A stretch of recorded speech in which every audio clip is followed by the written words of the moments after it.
Sacred Souljourners, a space where we gather around the fire for storytelling. This is a journey of spiritual awakening, learning to trust in the universe and aligning to our highest path. It's through our voices from the perspective of the masculine and the feminine, which is the real-life dance between us, where we are going to share stories about our journey, our triggers, our love, all as we walk with the universe, not against it. Zan and I are two souls having our human experience, who are walking through the fire together with our three dogs. And now, we're inviting you in to witness. If you've been feeling the pull to awaken, then you can finally start to trust. And then to align to your highest good. Now, you're exactly where you're meant to be. Hey everybody, welcome back to the Sacred Souljourners podcast. We are coming to you from cockpit in the pickup truck, pulling the travel trailer. Yes, we are en route to Nashville, Tennessee. Just went over Mont Eagle on Highway 24 there, Interstate 24. Have our three puppers in the back sleeping, and our Souljourner pack is having a good time. They're loving it. Everywhere we go, they got a new place to stop and sniff and swim and explore, and they're on the journey as much as we are. Yeah, it's been quite the adventure. So I am Zan Kavanaugh, one of your co-hosts. Troy Hawkner, the other co-host. This podcast is for the spiritually curious. The goal for us is to be traveling cross-country and meet people where they're at. And this is could be a controversial podcast, but it's not intended to be. It's intended to bridge two aspects of God in a way that we hope people can hear and receive. It's been really interesting, don't you think? Meeting people along the way, like where they are in their spiritual journey, how many people will deflect and not talk about it when I ask them questions like, where are you on your spiritual journey? Mm-hmm. Yes, it has, sweetie. It's been really interesting watching people, how they interact. You know, some don't want nothing to do with talking about where they are spiritually, but the others are. As you're going to learn today, we run into somebody who was just ecstatic about sharing with where she was and what they were doing. And it's, that's one of the cool things about the journey is, we're sojourners. We're looking for folks to just spend time with and have conversation with, and that's what it's all about. Yeah, and we will touch on a few aspects where divine met us. I had a request that I wanted to have a campfire conversation, and I had just asked these neighbors of ours at the Riverbend. Yeah. And they said, we got some wood. And I said, great, why don't we all have a campfire together? And it was kind of cool the way it revealed itself and allowed itself to come together. Yeah, absolutely. Yeah. And so what we're finding is that there is curiosity. People are asking us, what is the Sacred Souljourners podcast? What are you guys doing? And they're curious. And that is fueling us. And it's also giving us food to continue the journey, as it has been very difficult in the last week since we all talked to you. There is no shortage of challenges, not necessarily from us or our equipment or things like that. It's just our own patterns or loops, our own. They just won't budge. They won't budge. And I think it's got a lot to do with the full moon and that we just went through. Full moons are always, it's there. Every full moon has them. Yeah, this last one was very intense, and it was a blood moon. It looked like, anyway, it was this bright red moon. I will share pictures with you guys on that. But the battle is not always between you and the person in front of you. Often it's between the love available now and the wound that still expects the past. Yep, exactly. So freedom begins when we stop trying to control the outcome, take responsibility for our reactions, and surrender the wounded story to something greater than ourselves. Sweetie, that's the hardest thing. Is surrendering, taking that pause to look at that, whatever it is, and look at the wound that's causing where you are. It's so hard to do that. We have found folks on this journey who are doing that. Yep. And we're very excited to talk about the synchronicities that have showed up that brought us into a Bible study in Cleveland, Cleveland, Tennessee. Georgia. Oh, it was Tennessee, Cleveland, Tennessee. Yeah. And you never would have known that at the start of our week. No, never would have known. So we left High Springs and we went up to stay with Troy's son and on his property, and we got to hang out with his grandkids, and that was really a special time. And while we were there, his son was being very cordial and yes, sir, and was happy his dad was there, but I definitely noticed a little bit of restraint. I was excited to bond with your son over some of your misgivings because I felt like you could feel my pain. And in that was definitely an assumption because I had made a comment to him about, giving you and I some space because there was a very triggering moment for you. Around your abandonment wounds and your lack of trust, and your son blew up. Oh, he blew hot. I mean, he 38 hot. Like right. It was like an explosion. The UFC at the fights too. A volcano that just erupted, where he just let Troy have it, and for a long time. For a long time, and it was good. I mean, it was good. He let me have it, and What did he let you have it for, though? Like, what was the biggest thing was he was worried and concerned with the fact that I've left Christianity. He didn't word it that way, but that's what it was. 90% of it was about how I turned my back on God and how I've joined a cult and all this other stuff. Oh, and I'm the one. And it was Zan's fault, but, Zan had nothing to do with it. It was my choice. It's the choice that I've chose to go down. And anyway, but on the flip side of that was real good that Tyson was able to do that. I kind of sat back for the first time in my life and just let him go because he's got so much suppressed emotions inside of him. And, it was good for him to just let it out. I don't know. I never was that man before, but I allowed him just to speak it out. He spoke his piece, and ultimately at the end of the day, it was a good day because he got it off his chest, and then next thing you know, we're... Well, consciousness was what allowed you to hold that's right. For him. But what I want to bring to the table is that what happens when the very faith tradition that wounded you becomes part of your healing? In this explosion, a lot of what he was upset about is that people from the church, so Troy was at a church, and all these people had started seeing Troy's dispatches on TikTok and calling his son and giving him a hard time. And his son didn't understand why his dad had changed his faith. He didn't understand about our consciousness and who we are. He didn't understand about necessarily the inner traumas. Right. And the surrender and, the 4 agreements and all the things that we talk about. And so he's getting the brunt of it. And that's got to be difficult for him. Yeah. Like standing up because he's a youth minister himself. At the church. And so this is this conflicting situation. And so what was it like to witness now that you've stepped out of the church, right? You were in the church. You were locked into that way of life.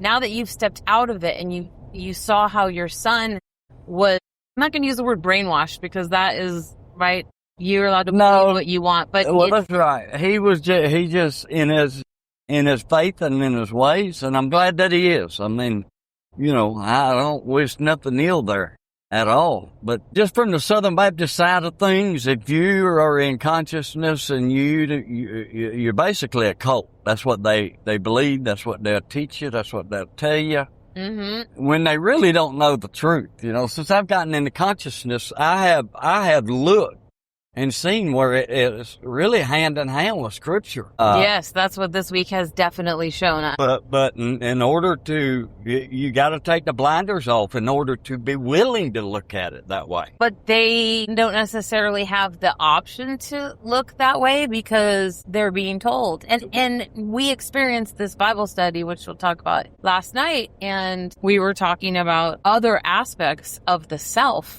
Not just the Christian way. There was like this commingling. So the both can exist. It doesn't mean that if you're conscious, you can't be Christian. Right. That is not what anybody's saying. In fact, the opposite is because Jesus is the one who taught consciousness. And it turned and evolved into something so much more.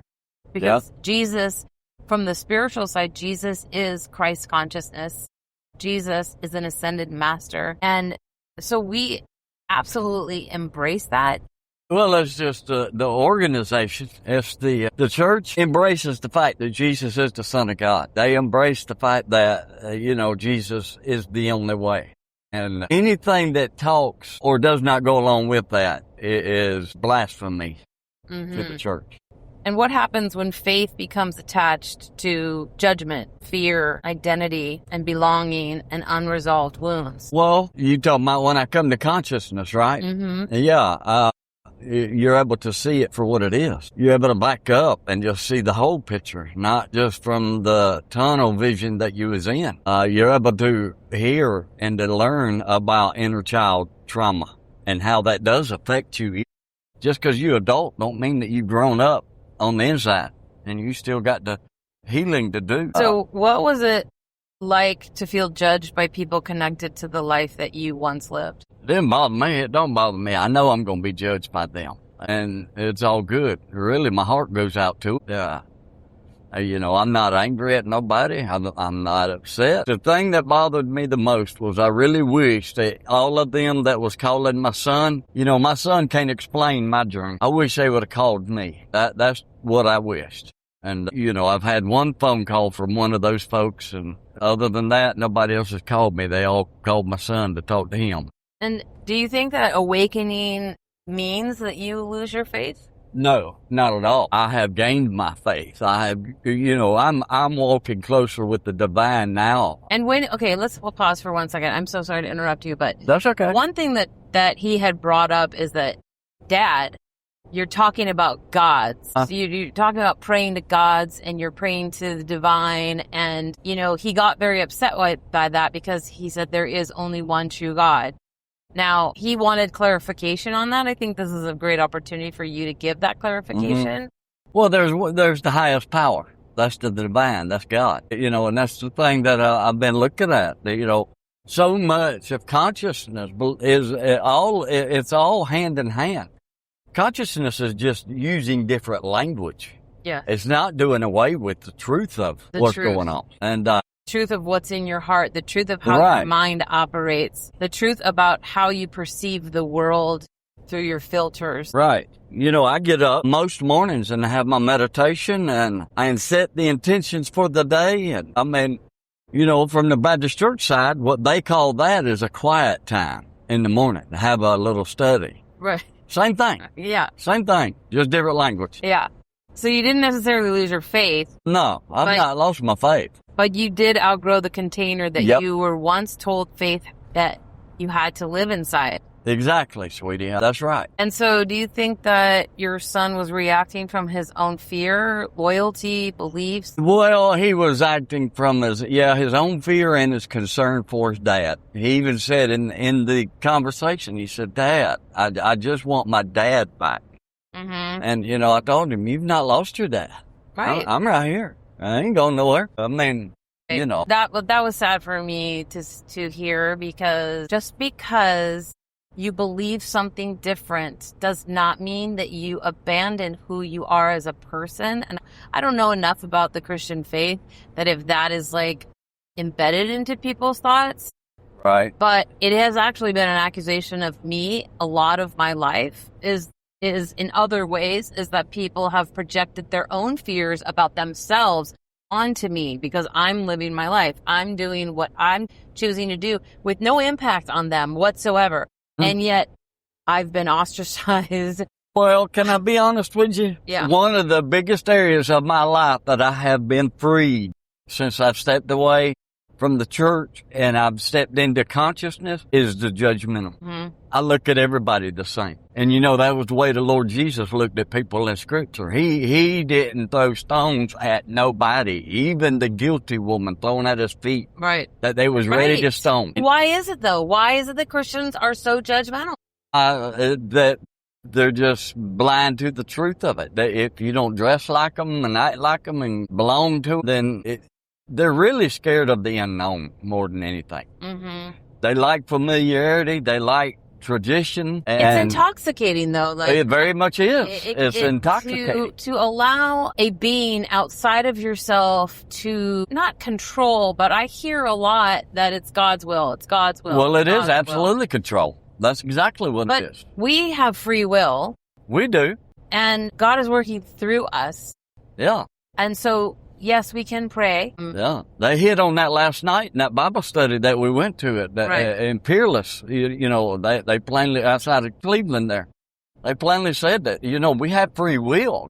God He's not ordained us to be robots to do as He wants us to do. He's Right. gave us a free will to live our life in a way that we can choose it. Right. And, you know, they even talked about, you know, God and Satan, and why did God allow Satan to be Satan? And, well, without Satan, there wouldn't be any choosing. We just belong to God. And, Right. You have to have the contrast. You have to yeah, have there the has to be that temptation. contrast. And to now, choose. you know, with Satan on board and doing all he can, seeking who he can devour, the Word of God says, you know, ultimately at the end of the day, within searching within myself and you searching within yourself and the listener searching within themselves, you have to make a conscious decision to become your higher self through the divine.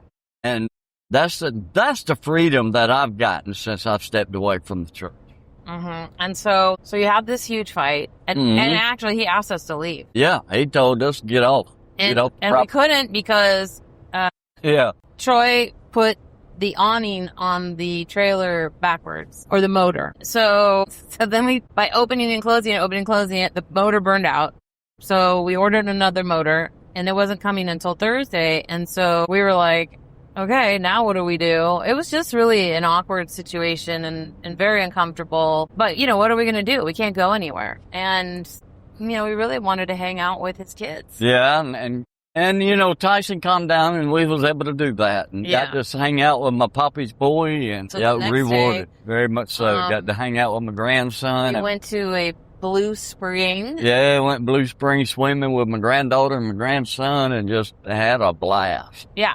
The water was like 65 degrees, so it was pretty chilly. We have some videos on our Sacred Souljourners Facebook page that you can see it.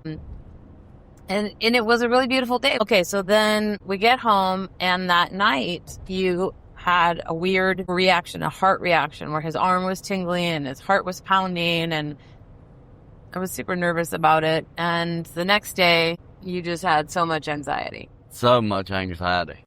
I mean, he felt like he was coming out of his skin. Yeah, it was just unbelievable. And you know, I got with my coach and she said, well, this doesn't surprise me. Mm-hmm. You know, look, you handled a situation different than you ever have in your life. No wonder you woke up this morning with anxiety and, you know, just more of the inner trauma coming out and me having to look at it and try to figure it out. Yeah, that was a fun week. That was a fun. So then it was like, you know, and this has happened to him a couple of times. Now, I'm going to call you out right now. Do it. So Troy had told me that he was going to stop smoking, not smoking, but he was doing those dipping pouches, which is like packed full of nicotine. And so instead of just doing either the pouches or patches, he did both. And this went on for months and months and months. So a lot of the reaction and stuff that we were going through was probably fueled by the nicotine. But at this point in the story, it was like I was really concerned more about his heart. I didn't want my dude to have a stroke while he's driving all of his precious cargo across the country. Right. So we decided to go check it out at the hospital. And, you know, the nurses are checking him out. And then we tell him that what he's doing. And the nurses just look at him and just are like, what are you doing? And he's also doing like 9 cups of coffee a day. Well, I'm down to 2. Yeah, it was a wake-up call, and so sometimes the body becomes the messenger when the heart and the nervous system have carried more than they can process. So I was grateful because I was getting the answers from the medical field. And how was that for you to hear? And you actually said that you heard a voice or you heard somebody share with you spiritually through your own meditation to get off of nicotine and caffeine. Yeah, I did. And then going there everywhere I turned, they was just punking me out on it. You know, I'd look at Zan and she just give me that wide-eyed look like, boy, I tried to tell you too. Yes. How about that? That I've been trying to Say that, but you can't just say it to your partner. Well, I your mean, partner. ultimately, at the end of the day, anything we do in life has to be our decision and Yes. has to, Yes. you know, you can lead a horse there, but I can't make him drink. And, you know, that's where you were. You was telling me all the right things, but what did the nurse call me? Stubborn butt. Yeah, stubborn butt. She says, you're just an old stubborn butt, ain't you? Yeah. And, you know, I don't try to be. I really don't want to be. But, you know, I'm coming to realize that's a lot of why I've not been letting my inner child stuff go, because I'm so stubborn. Mm-hmm. I'm hard-headed as a ladder knot. Just As a what? a ladder knot. Yeah, that's what you make kindling out of with fires, you know, a ladder knot, which is pine that has been petrified, basically. And Yeah, it's hard as steel. Yeah. That's my head. That's alignment. I feel that. So we ended up staying a whole nother day, and which is fine. And what's beautiful about this journey is that we're finding campgrounds and having no problems getting spots. It was great. There was peace that was made. They had a campfire. We had campfire conversation with Troy's son and his new grandbaby and daughter-in-law, and she had a friend. And it was really beautiful, like, to witness the healing between them, because if you are Troy's son and to deal with his aggressive nature your whole life, and all of a sudden you get to be heard, you get to be seen. There's this, you could feel it between them and the family. And it was nice to get to know them and talk to them, and it was really a beautiful closure. So that's what this journey has shown us, that it is the heart medicine that we are already learning, and it's only been like a little over a week. So then we went on to Stone Mountain, and my friend Carolina, who does astrology, came out and hung out with us for the night, and had a wonderful time with her. We did, and we did some oracle readings that night. Mm-hmm. And do you remember any of the insight from that oracle reading? From mine, yeah. I mean, it was right in line. It showed me where I'm coming from to where I'm headed. It showed the turmoil. My first two cards were, you know, kind of represented turmoil. And then the last three represented prosperity, right? Represented spirituality. And, you know, and it was just right where I was in life, and it was so cool to see it just unfold that way. Right, to have a reflection back that you keep doing the work, and it will show up despite circumstances that are presenting themselves. So we got the motor for the awning. Yeah, got that motor. And then we went paddleboarding at Stone Mountain. It was supposed to rain, and it didn't. And so we ended up paddleboarding with the dogs. And there's like zip lining at Stone Mountain. If you haven't been to Stone Mountain, we tried to hike up once and I almost died. Yeah. The campground there is really a beautiful place to be. Beautiful. And so and then I lost my paddle. Remember that on the paddleboard? Yes. Yeah, that was a good day. Now you were in really good spirits that day because my friend was there. Now this was day one. So he decides he's going to stop doing nicotine. He decides to take the advice from the nurse. She's my coach, you. And he's like, wow, I could totally do this. This is great. He has all this energy and he's like feeling good on day one. And it was like overly nice. And I didn't trust it. I was like, I don't know about this. Like, who are you?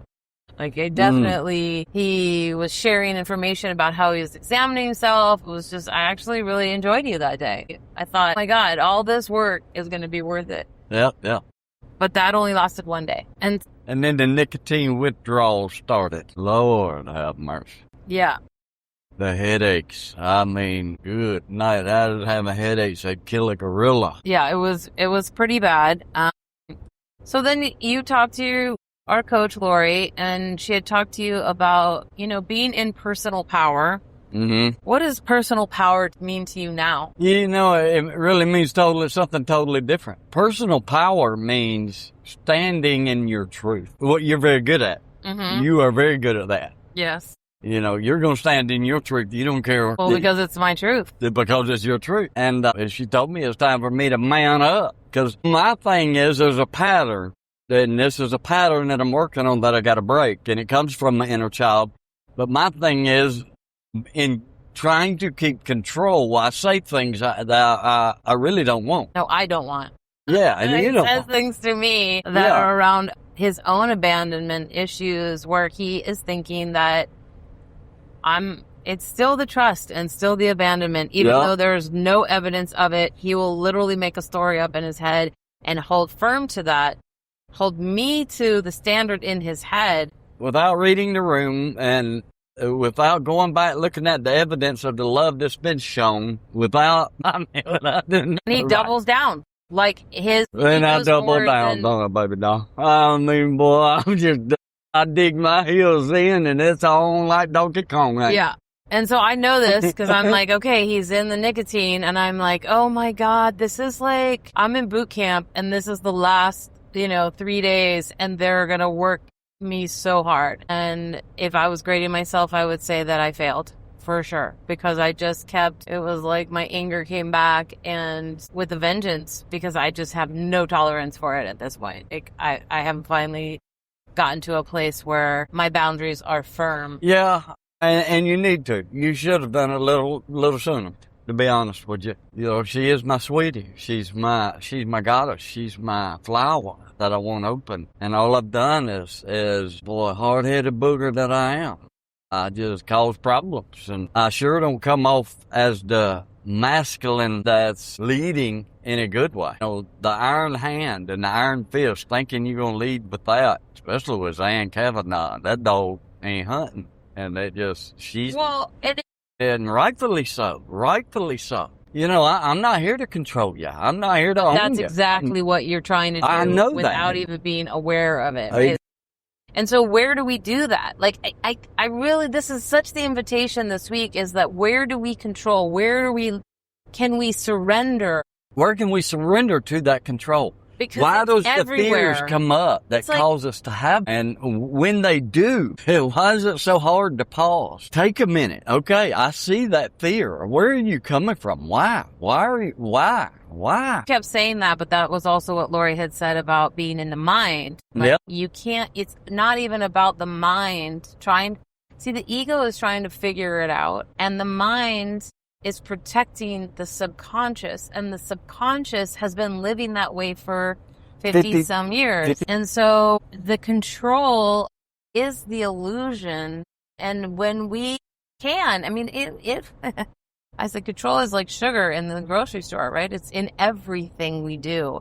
Mm-hmm. And what we do is we inadvertently manipulate situations to work out in our benefit. So where are you doing that? Yep. For those of you that are listening, take a deep look at where you are manipulating it. So an example for me was we were on a hike yesterday, and we had to get to where we were going. And it was an hour and a half till we had to get there. We had to hike all the way out and drive all the way out. We were on the top of the Smoky Mountains of this beautiful waterfall. And I caught myself like, okay, well, first I was like, okay, well, we're just going to get there when we get there. That's usually my MO, which is like perfect space and time.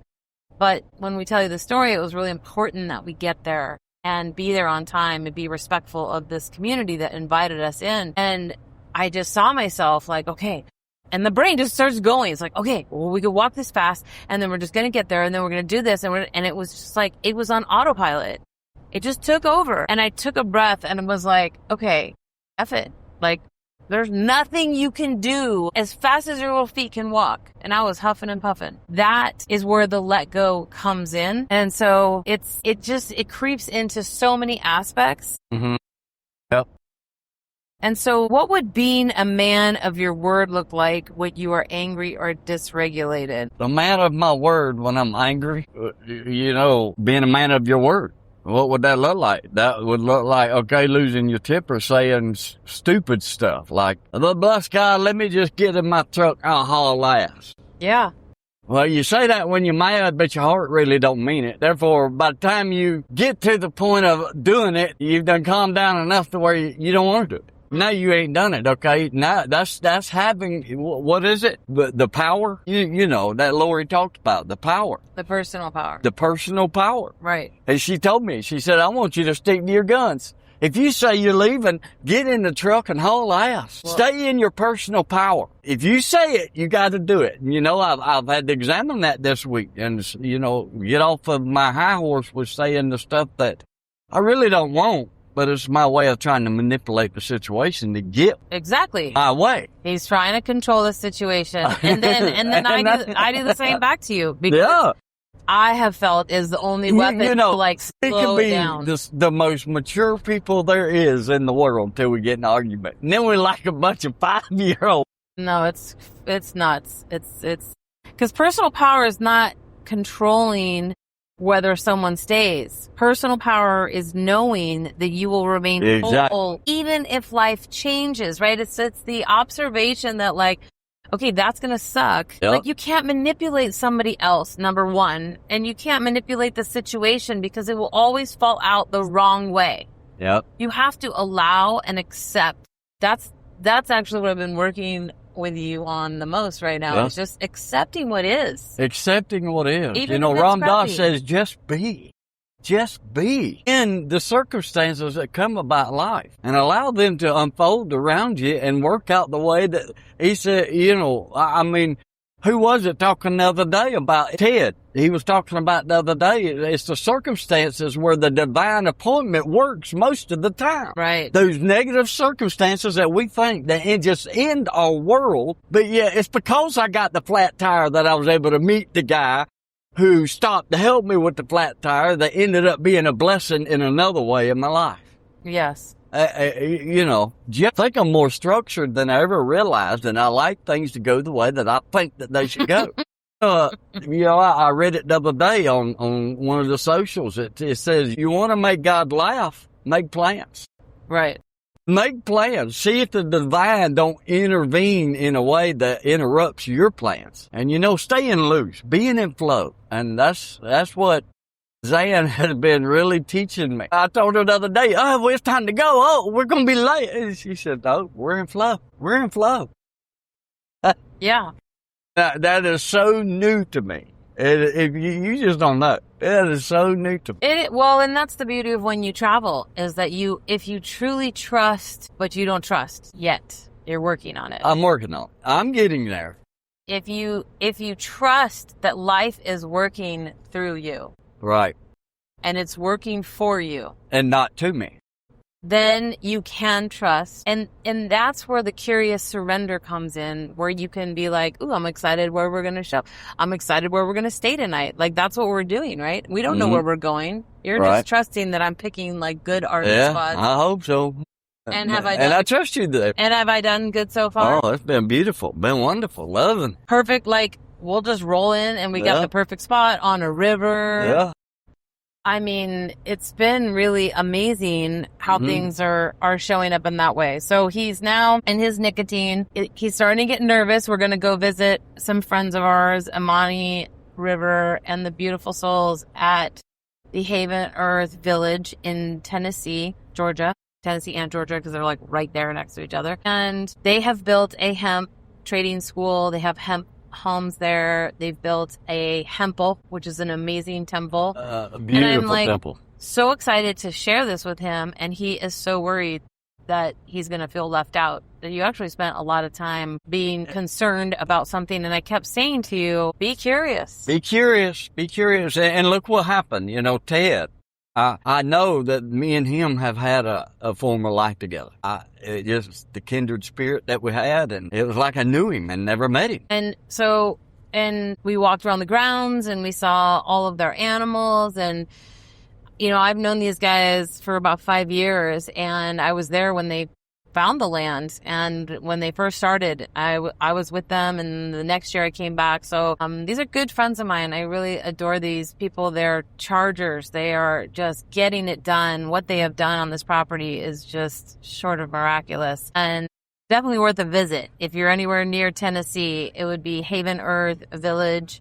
I will put that in our comments for the podcast, though, so you guys can check it out. They do hemp trading schools. You can go stay there like in a glamping experience, and I think they're going to have campground soon. And so I was just like super excited because Amani always makes like good food, and it's just good conscious community. But you were so nervous about it that we got in a fight the night before, and I was just like, oh my God. So then we drive there and we stay on another guy's farm.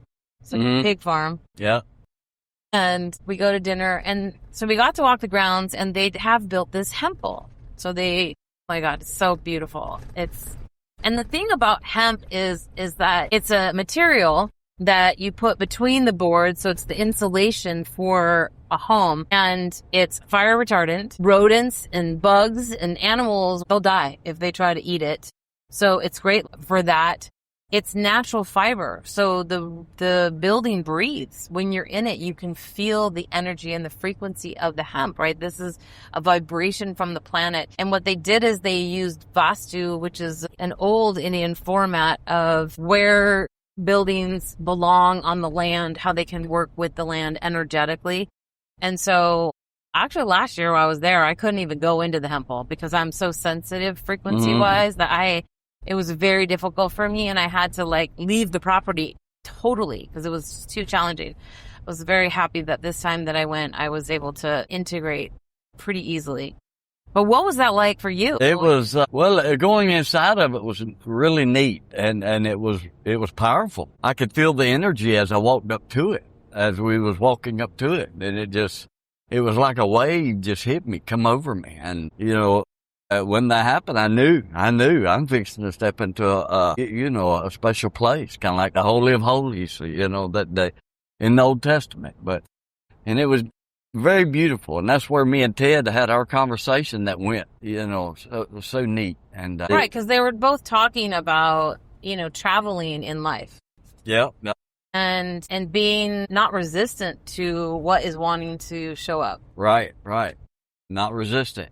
Allowing it to happen, be in flow. Because this is the first time you've really ever done this, and so you're curious, and that's the beauty, is you asking all these questions of people and all the different answers that come to them. Right before there, we went and got some peaches from Luann at the Georgia Peaches stop, and we talked to her. And it's just really fun. It's been really fun just talking to all these different folks from around in the different areas. Different walks, and it's just it reminds me of Jesus, how he walked from village to village, just meeting folks and loving on them where they were. Yeah, but you're not comparing us to Jesus. There was nobody that was an outcast with him, and he loved everybody. And that's the cool thing about it. When you see somebody, just start talking to them.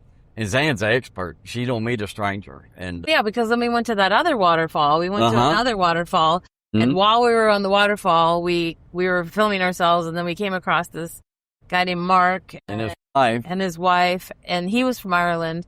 So we stopped and interviewed him on the walk. And so that's a lot of what we're doing, is that we are curiously asking people questions where they are. And it's those stories that we're going to string together through our conversations with this podcast, but also on our TikTok. So I invite you to go to Sacred Souljourners on TikTok, and then also Troy has his own dispatches on Souljourner Troy. You can find all that on our website, which is sacredsouljourners.life. But the most magical part is, and we've got just a few more minutes left, so I want to kind of get to it. But so leave the community gathering, and I was so grateful because I knew that his fears had calmed down, because he's afraid that people are going to be partying and drinking around. And we don't mind that people drink and party, but it's just not where we're at. And it can be uncomfortable because the consciousness is just not in the vibration that we are aligning with right now. And so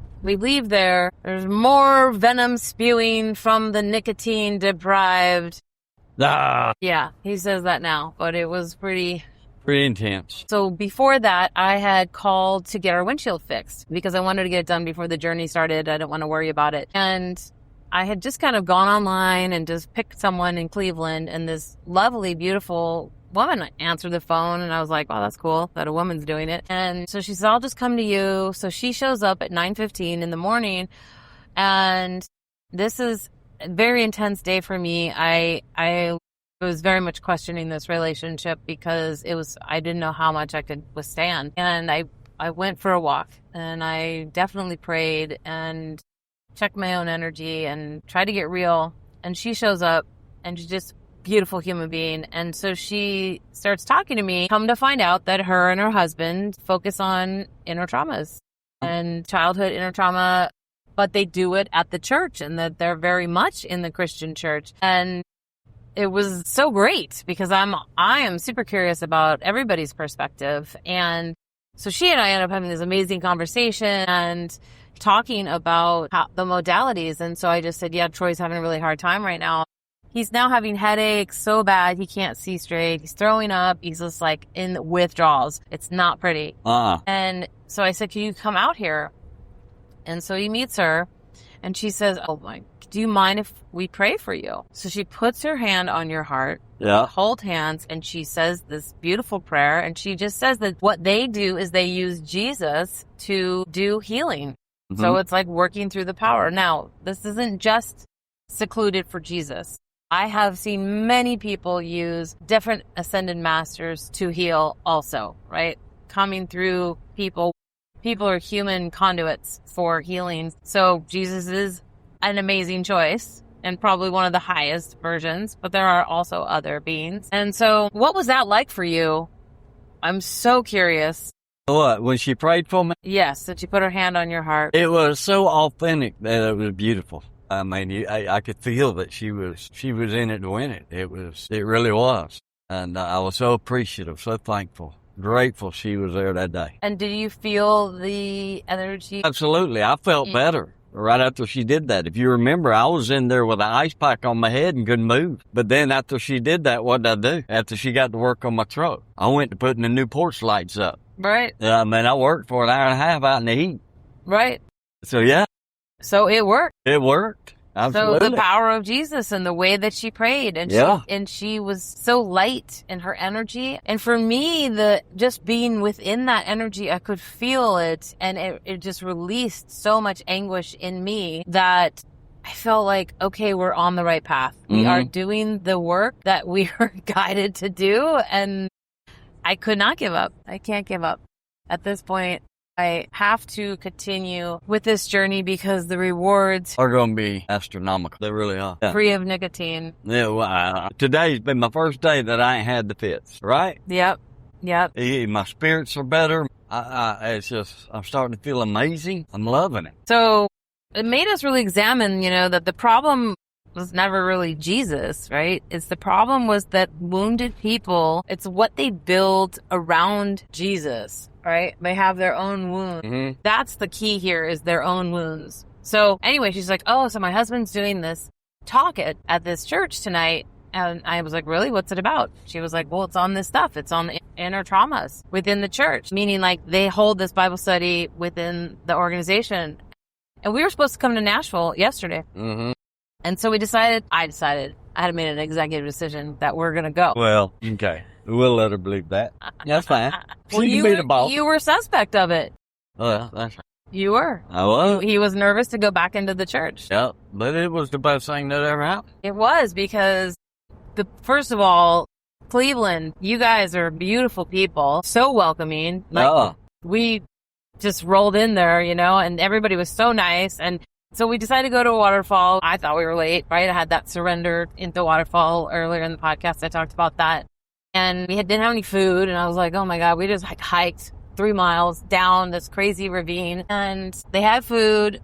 They had beverages. They were so nice. And they were talking about scripture and how you can't just slap scripture onto something to feel better. Like, you really have to do the inner work. And it was so fascinating for me as a spiritual person to be there, because I have been fighting the church dogma my whole life. Yeah. Even when I prayed one time, it wasn't good.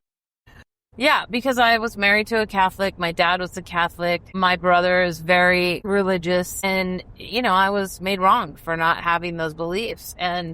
But it was like, I was Lutheran. I was raised Lutheran, and it was you just told what to do. You cannot tell me what to do. I have to believe it. I have to discover it. I have to really feel it in my heart. And that night, I felt it in my heart.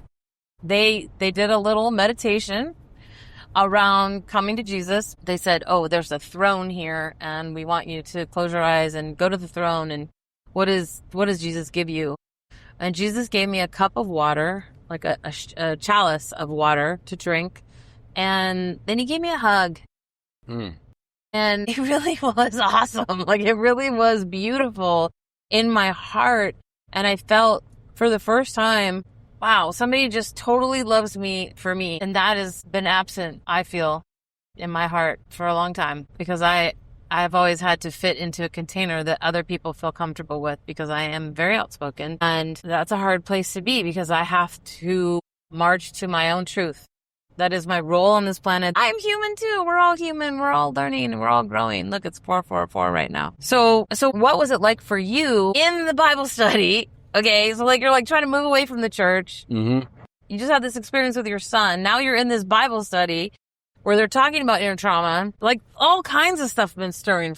Like, what was that for you? It was different. No, words. Number one, there was a different. They're a different denomination. I've always heard Church of God of Prophecy, but I've never been in one. And it was just so fascinating to me that they do look at the inner child trauma work that needs to take place. Brilliant. I love that about them. And then there's just the genuine people that was there. That they just wanted to become better people themselves through the Lord Jesus, and in doing that, be able to reach more people. And kind of the way it's supposed to be. They spoke openly about their own traumas and anxieties and angers and family wounds. They didn't pretend that salvation had erased their human experience. I had actually asked them, hey, you guys, like, what do you do for your triggers? Because I want to know. And it was so great, because everything that they had said is a lot of the stuff that we also say. Right. And what we have been working through to really also support any listeners that are listening to this podcast for the length of time that you're listening to it. We want to just walk the walk with you. Yes. Yeah. And share the experiences so that you can hear for yourself that you're not alone. That we all have this, no matter what religion you are, you have wounds. Yep. He even said that last night. He was like, everybody. He said, I don't care how good a childhood you have. Yeah. We all have them. Yeah. And one thing I did like hearing them say is that they could talk more about it. Mm-hmm. Yep. But I want to just honor this community very much, that they are talking about it. That's more than anybody else is doing. And Cezanne and her husband, bless you for the work that you're doing. Yep. I invite communication with other communities across the nation that are doing this. Please reach out to us. We'd love to stop by and see what you're doing and talk to you about it. I think what's motivating us is just that crack in reality that makes you see things just a little bit differently, that the external isn't here to shape you. It's your inner self that is here to shape the external. And he talked about that in the Bible. Yeah. He talked about, the inner work. And that's why Jesus, when he comes to somebody, I mean, the scripture says, I stand at the door and knock. He's talking about the door of your heart, which is inside you, not anything to do with outside of us. And I wanted to just kind of recap a couple things that they said and get your opinion on. So they said, if you take it into the flesh, you will have fleshly reactions, which create earthly consequences. Mm-hmm. Which is basically saying that when we react from the wound. Okay, the flesh is going to be the ego there. Okay. The ego. When we act from the ego, what comes out the other side? Garbage. Same thing. Flesh. And there's consequences. Yep, the same deal with flesh. When they're in the flesh, and they got their consequences there too. Right. So, we have to air the wounds through triggers. They talked about it's not enough for you just to have faith, and faith and counseling or discipleship. I love that. What they were talking about is that the work that they do is in between faith and being a counselor. Like, they're not, mental health counselors, but they're there to witness, like we are doing, is we're there to witness what you're going through, to really just be there to see you. And so then they might make recommendations for counselors, but there was a lot of conversations in the group about how counseling is actually hurt people, and therapy is actually hurt people. And so I would just kind of refer back to episode 16. We did a talk with Nancy about EFT tapping and EFT tapping for Christians, and actually how God designed us to tap and release energy that's stored inside of us, so that we can be free of these basically compacted, emotionally stored energy in the body. And so it's great because we were all saying the same thing. Now, we might have just a little bit of different perspective, but we still love and honor them. Yep. And at the end of the day, we all fit in. We were all talking the same language. And that's the invitation that I saw yesterday the most, is that it was the most unified group Yes. I've ever been a part of that genuinely loved you for who you were. Yes. And it was just beautiful. That's the way it's supposed to be. And I will say that in some conscious circles, I don't see that. I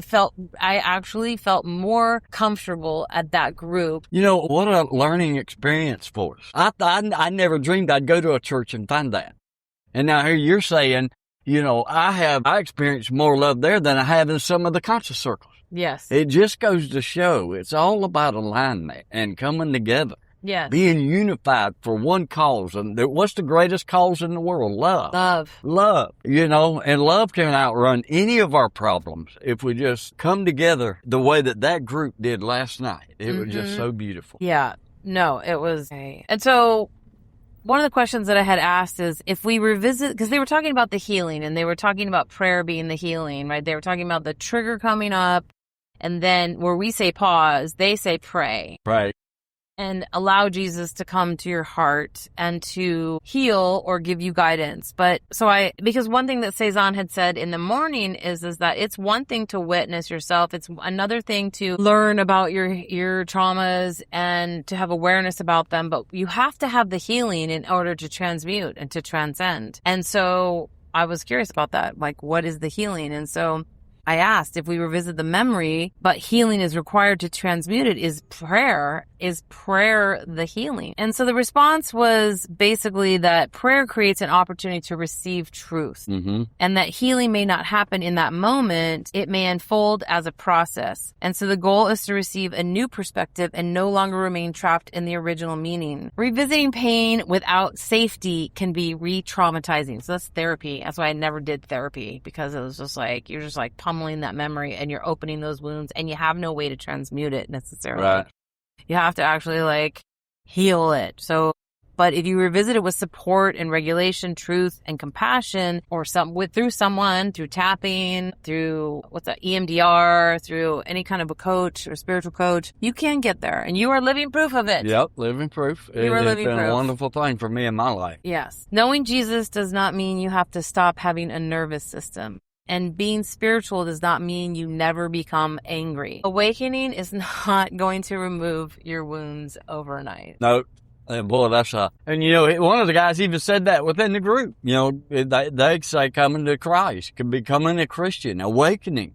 You know, that is just the start of the hardship. Yeah. It's not okay, I'm finally, you know, he used the plan of salvation and I'm saved. But in the same token, coming to an awakening, he said, boy, did I not realize how it just started, because how the healing had to start and begin. And that's where the work is. Exactly, depending on how much trauma you have to work through. And, you know, they did talk about being present. And so, you know, one thing I want to just like attest to them is that so I have predominantly been spiritual for like 20 years. And one thing that they said is go pray, right? When you're in that moment, one of the girls had said, you know, instead of running to her friend when things happened that were uncomfortable, she prayed. And I really resonated with what she had said. And so once again, we had another situation last night where it was like the tail end of his nicotine that's just spitfire. Like if you can see a demon with like horns and like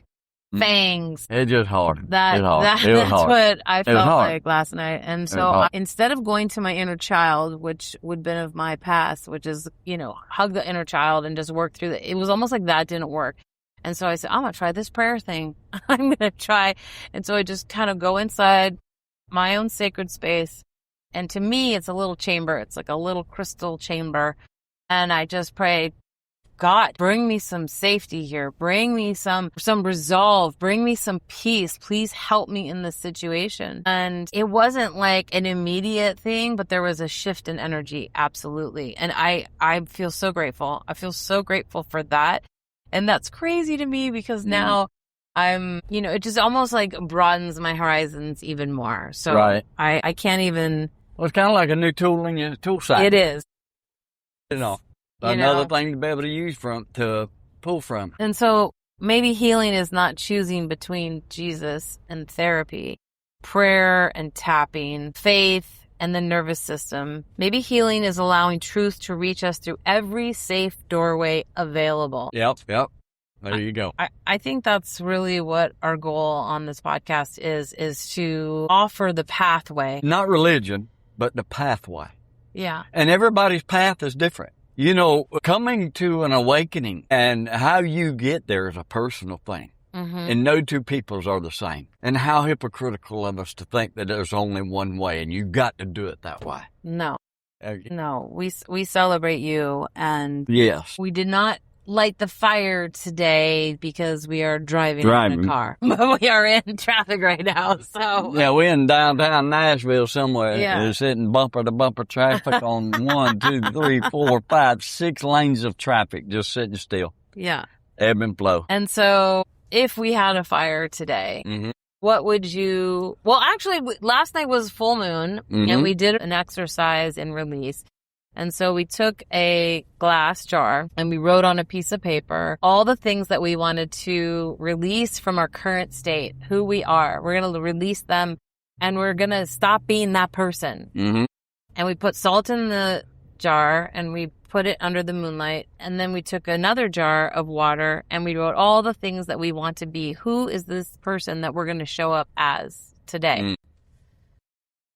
And we put it in the moonlight and left it overnight. Yep. And so let's go to that. What was the biggest thing that you left in that jar? Biggest thing that I left in the jar was my trust issue Mm-hmm. from my abandonment one. You know, ultimately at the end of the day, you know, like Lori said, it's just a choice. It's a choice to wake up today and go do it. And I've been not wanting to step into them shoes because of the fear. And I got to change that. I got to get up, put those shoes on, make my mind up just to do it, and walk away from it once I do. Right. The desire Has to be greater Yeah, than the fear. it does. And what do you think your life will be like when you do walk in those shoes? Well, I've been told that I'm going to be freer.